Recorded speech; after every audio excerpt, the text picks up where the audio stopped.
Okay, I'm going to start with stating what should be obvious and might be well known to many of you. There is a difference between equity and equality, and this is an argument we've had a surprising amount of times, that equity, and this definition here is the definition adopted in March this year by the Ministry of Health, recognises different people with different levels of advantage require different approaches and resources to get equitable outcomes. It's very different to equality, which ignores different systems, different advantages and disadvantages. So inequity, meaning injustice and unfairness, and that's the basis of what I'm going to talk very quickly about. Gender inequity, of course, an old model, but it's got the pink and blue. And we can see that quite clearly gender inequity in income has been reducing over time, and that's good, that's progress, but there's still obviously a long way to go. In 2018, the largest gender pay gap, 18.4%, was for people aged 50 to 54, which would suggest that as men and women progress in their careers, males still tend to progress to a higher place at a faster rate.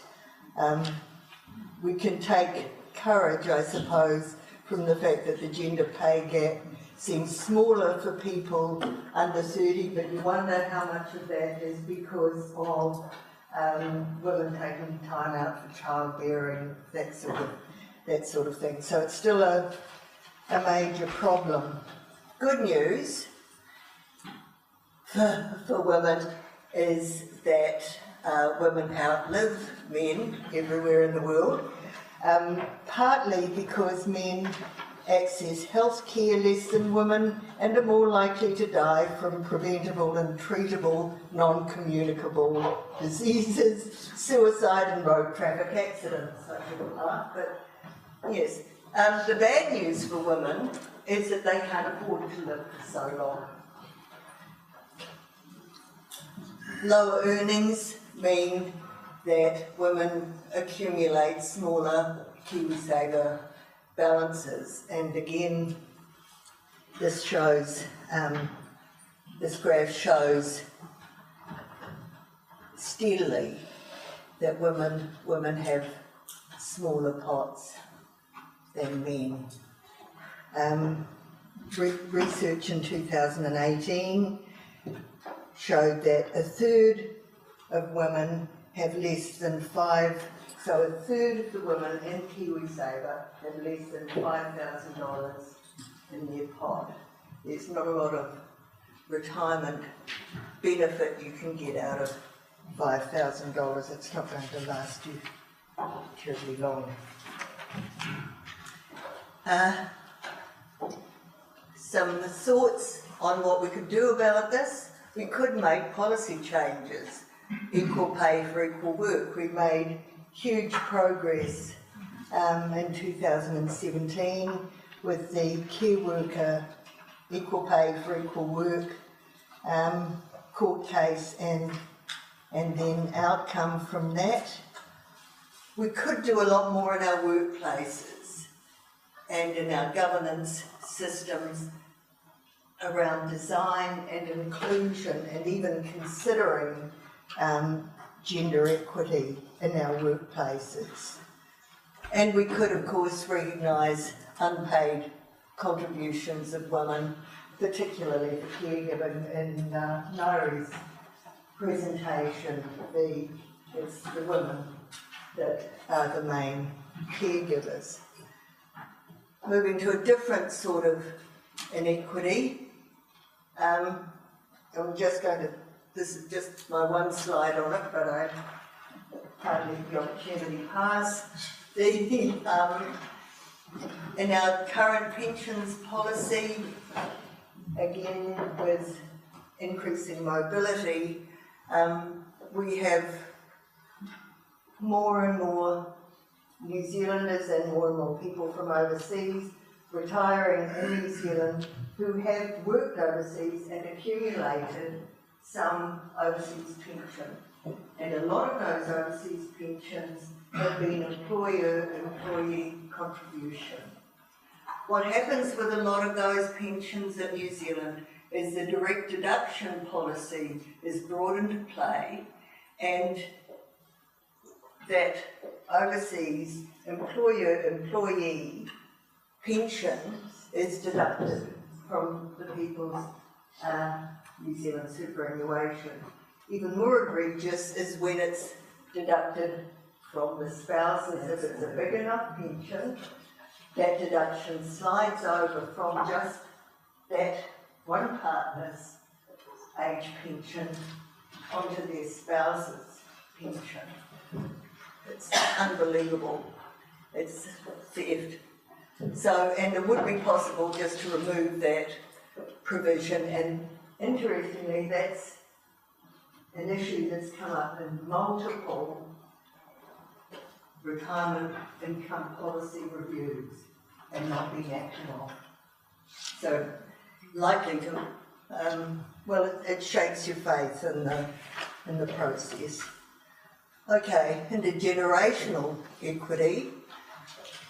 Important when we talk about this to recognise that inequity and inequality within all groups is greater than disparities between groups. So we need to hold that in mind as we're looking forward. Demographic change.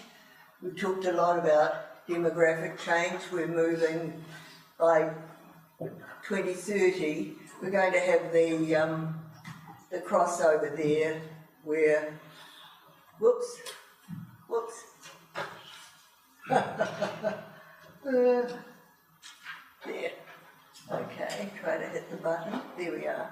The crossover where we move to having greater numbers, 65 plus to under 14 years. And it's not like that's a bump or a blip. That's a permanent change.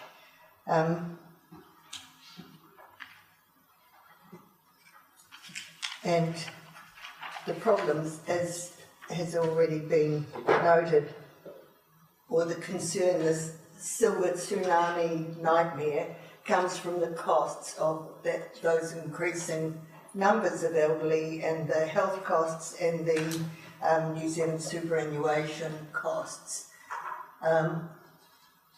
Matthew talked about this a bit, but we can predict that we're going to reach a point with our health costs, which is deeply concerning, where those aged 65, these were statistics Matthew raised, increased from 42% to 50% by 2056. So we have something like 15% of the population taking 50% of the health spend, and that's deeply, deeply concerning. We have